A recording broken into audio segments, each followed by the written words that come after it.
You ever notice how some guys barely try, and yet women can't get enough of them?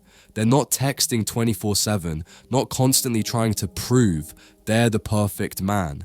And still, she's glued to them in a way you can't explain. Meanwhile, you're doing everything you thought you were supposed to do. You're available, nice, attentive, but she treats you like you're just there. It's not that you're not good enough, it's that you've been playing the wrong game. This isn't about manipulation or acting like a jerk. It's about understanding a simple truth. Attraction isn't about how much effort you put in. It's about how you make her feel when you're not even around. And once you understand this, you'll stop chasing, and she'll start wondering why she can't stop thinking about you. Let me break it down. Point 1. Give her emotional peaks, not a flatline. Most men think being steady means keeping everything calm, safe, predictable. That's fine for a friendship, but desire doesn't live in a flatline. Women remember moments that hit them emotionally, laughter that caught them off guard, tension in the air during a pause, the little smirk you gave when you knew she was teasing you. You don't need to be dramatic or over the top. Just give her variety. Let some moments be light and playful, others slow and intense. This emotional contrast is addictive because her brain starts to crave the next hit of what you'll make her feel. Point 2.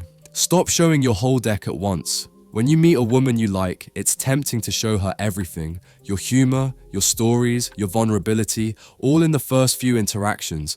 But here's the problem. When she knows everything about you instantly, there's nothing left to discover.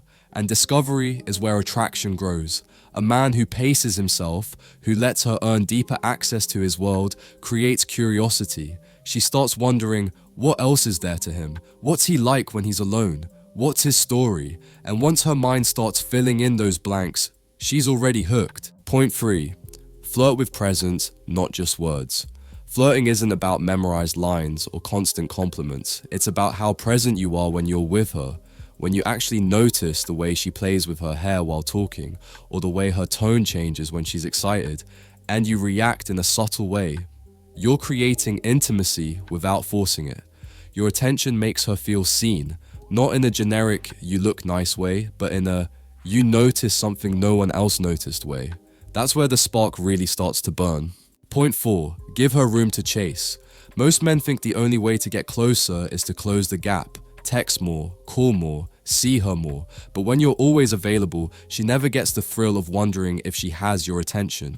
A man who has his own priorities, his own schedule, and doesn't instantly reply to every message isn't being cold. He's creating space for her to step toward him. The magic happens when she's wondering, why hasn't he texted yet? What's he doing right now? That's not rejection, that's attraction breathing. Point 5. Lead the energy, don't match it. If she's unsure, shy, or playful, most men just mirror her energy. But a man who can shift the energy, who can turn a quiet moment into a teasing joke or slow things down with a look, becomes unforgettable. Leading the energy shows confidence. It says, I set the tone. I'm not just reacting to you, I'm guiding this. That's incredibly rare and incredibly attractive. Point 6. Show masculinity in the subtle things. You don't need to act macho or overcompensate.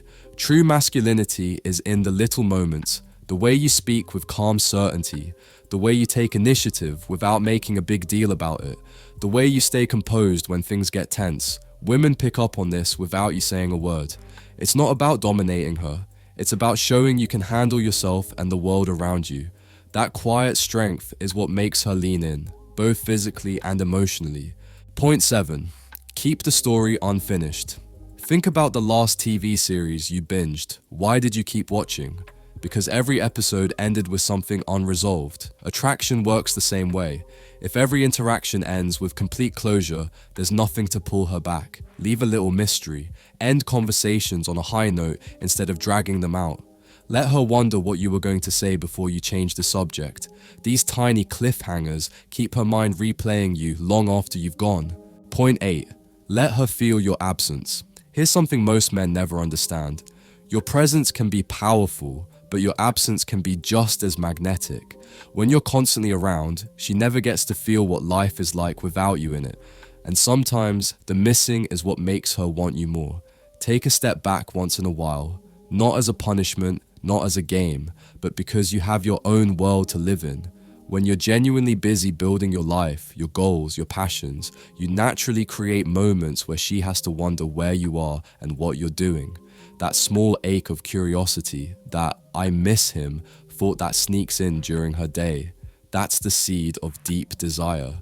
When you finally come back into her space, she'll feel the difference, because the space you left behind made her realize how much she values it when you're there. Attraction isn't about chasing her until she gives in. It's about becoming the man she feels drawn to even when you're not there. Give her emotional highs, pace your self-disclosure, flirt with your presence, leave her room to chase, lead the energy, radiate quiet masculinity, and keep the story unfinished. And you won't have to compete for her attention. Because when you stop making yourself constantly available and start making her feel something unique, she won't just want you, she'll crave you.